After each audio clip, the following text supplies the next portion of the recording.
Lieutenant general Nadeem رضا کی جگہ نئے chairman joint chiefs of staff کا عہدہ سنبھالنے والے جنرل ساحر شمشاد مرزا کو army chief general Qamar Javed Bajwa کے دباؤ پر chairman joint chiefs of staff بنانے کا فیصلہ کیا گیا۔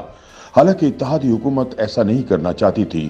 باخبر ذرائع کے مطابق جنرل قمر باجوہ نے ساحر شمشاد کو یہ عہدہ دلوانے کے لیے آخری حد تک جاتے ہوئے وزیر اعظم شہباز شریف پر واضح کر دیا تھا کہ اگر ان کی بات نہیں مانی جائے گی تو پھر وہ سینیارٹی لسٹ میں عاصم منیر کا نام ڈالتے ہوئے 100 مرتبہ سوچیں گے۔ اس دھمکی کے بعد اتحادی حکومت کے پاس جنرل باجوہ کا دباؤ لینے کے سوا اور کوئی راستہ باقی نہیں بچا تھا، کیونکہ حکومت کسی تنازع میں نہیں پڑنا چاہتی تھی۔ چنانچہ وٹے سٹے کے اصول کے تحت اتحادی حکومت نے جنرل باجوہ کا مطالبہ تسلیم کیا، جس کے عوض انہوں نے مجوزہ 6 ناموں میں عاصم منیر کو بطور سینئر ترین جرنیل شامل کر دیا۔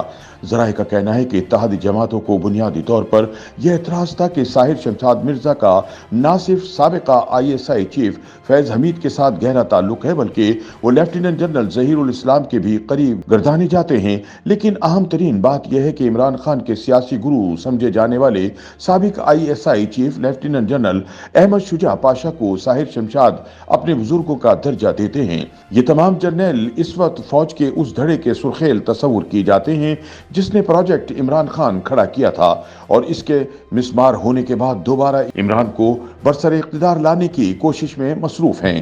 سونے پہ سہاگا یہ کہ عمران فیض حمید کے آرمی چیف بننے کے امکانات ختم ہونے کے بعد سینیارٹی کی بنیاد پر لیفٹیننٹ جنرل ساحر شمشاد کو نیا فوجی سربراہ بنوانا چاہتے تھے۔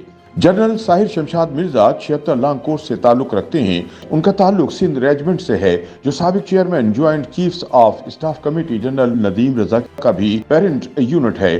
جنرل ساحر شمشاد مرزا نے ڈائریکٹر جنرل ملٹری آپریشن سمیت اہم لیڈرشپ عہدوں پر کام کیا۔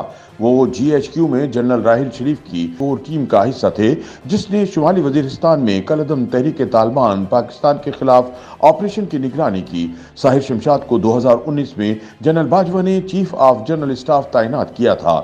2 سال تک اس عہدے پر تعینات رہنے کے بعد انہیں ستمبر 2021 میں کور کمانڈر راولپنڈی تعینات کر دیا گیا اور وہ chairman joint chiefs of staff بننے سے پہلے اسی عہدے پر فائز تھے۔ خیال رہے کہ اس سے قبل خود آرمی چیف قمر جاوید باجوہ نے بھی یہی کور کمان کی تھی۔ یہ علاقے کے لحاظ سے فوج کی سب سے بڑی کور ہے جو کشمیر اور سیاچن جیسے علاقوں کی نگرانی کرتی ہے۔ ساحر شمشاد مرزا اپنے کیریئر میں 3 بار یعنی بطور لیفٹیننٹ کرنل، بریگیڈیئر اور پھر بطور major general military operations directorate میں تعینات رہے ہیں۔ وہ vice chief of general staff بھی رہے، جو کہ ملٹری آپریشنز اور فوج کی خفیہ ایجنسی ملٹری انٹیلیجنس کی نگرانی کرتا ہے۔ اس کے بعد وہ چیف آف جنرل اسٹاف بنا دیے گئے تھے۔ بطور میجر جنرل انہوں نے ڈیرہ اسماعیل خان کی اس ڈویژن کی کمانڈ کی جو تب جنوبی وزیرستان میں فوجی آپریشن کی نگرانی کر رہی تھی۔ لیفٹیننٹ جنرل ساحر شمشاد گلگت بلتستان میں اصلاحات کے لیے بننے والی کمیٹی کا بھی حصہ تھے۔